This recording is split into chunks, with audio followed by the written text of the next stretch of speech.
This woman is performing cupping therapy. Those are horns of a cow on the patient's skin. She is sucking an under pressure to the horns that will let the blood pour out of the body. It is bloodletting. If you read historical sources, you will encounter bloodletting as a common treatment. You usually find it from historical sources. It's because this bloodletting usually results in the death of the patient.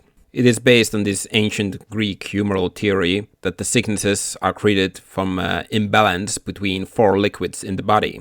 It seems that most of healers have resulted into letting blood out in most cases. I have talked previously already about these ancient pagan customs in healing. One's reflection or one's shadow are part of their health and personality that must be joined together. Or in the case of breathing, the steam of the sauna is seen as life force, going back to the sick body. But if you delve into hunting customs in various countries, you notice that many hunters, when they catch an animal, there's a custom to taste the flesh that is still beating alive. You can also find this in the Finnish customs, that the twitch in the muscles that you see in the dead prey is their life force. And by biting into it, the hunter takes the life force for himself. It is quite similar with many cannibalistic tribes that they eat humans because they think they will get their life force and powers to themselves.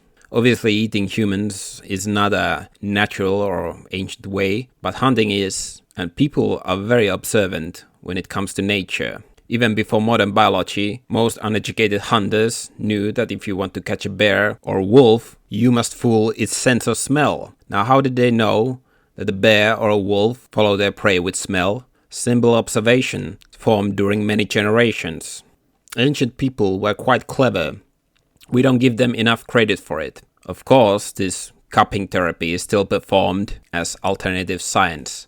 I wouldn't put my faith into it, but if you donate blood, you do get rid of many microplastics and industrial toxins, so give it a try. But if you want to take care of your health, take a look at your plate and think what life force you are taking into yourself. There's no twitch of life in processed food.